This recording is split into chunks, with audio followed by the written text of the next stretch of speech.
And we got some breaking news here, folks, here on the Sports Talk Nation. Francisco Lindor has signed on the dotted line, and he is now a member of the Mets for the long term.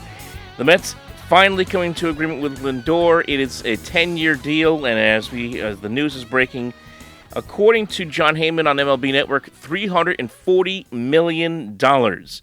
As we all know, the initial offer by the Mets, by Steve Cohen, was $325 million over 10 years. Lindor wanted it instead countered with 12 years for $385 million. And instead, both sides meet in the middle today, last second, basically, with the Mets with opening day now tomorrow, or in just a few hours from that, for that matter. It's 11:30 at night here on March 31st. So here we go. Lindor is now signed, sealed, and delivered. $340 million per John Heyman. It's a 10-year deal. The deal contains a limited no-trade clause with no opt-outs, according to Andy Martino of SNY. The deal's to begin in 2022, and it contains about $50 million of deferred money, according to Joel Sherman of the New York Post, and comes with $21 million in a signing bonus. So it's part of what negotiation is. It's about finding common ground, finding the middle. The Mets made a great offer. Lindor countered with something he felt he was worth a little bit more, and both sides, again, come to the middle and get the job done. So there you go. All right, so let's just go over some of the parameters here in this contract just to get you some of the more details. Again, $341 million. It is the third largest in total value in MLB history. That is, of course, trailing only Mike Trout, who had $426 million from the LA Angels, and Mookie Betts, $365 million from the Los Angeles Dodgers, which he signed just last season.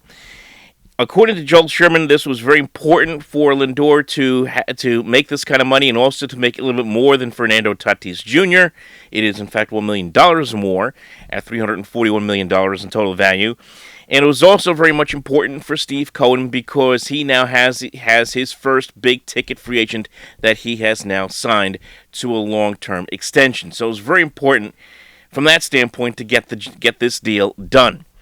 And as we saw in social media, as we saw in our comment section last night, and also as we saw from Met fans across Twitter, throughout the Twitterverse for that matter, if you want to say, Met fans were upset.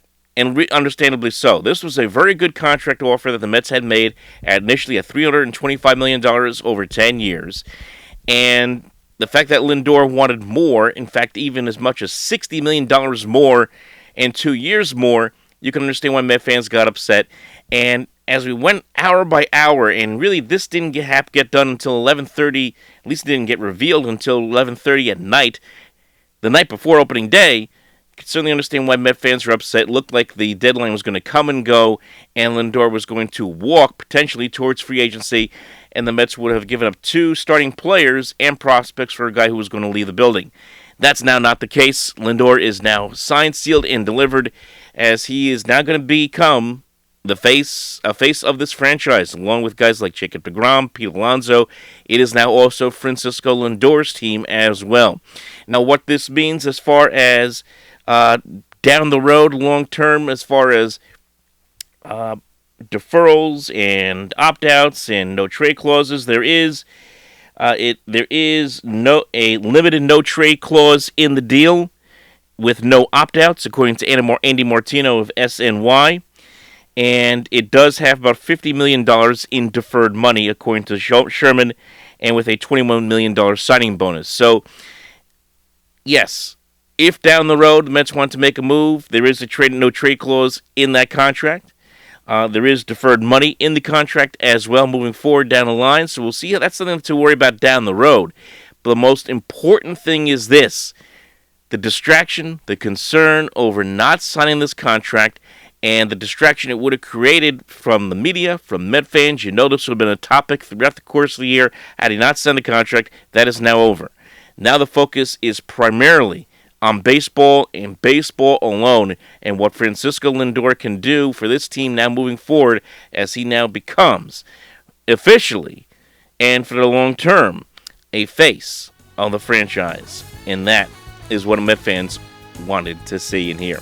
So folks, remember to follow us on social media at OpenMikeNJ on Twitter, Facebook.com/OpenMikeProgram. Remember, like and subscribe right here to Sports Talk Nation. It's opening day, and we'll talk to you next time.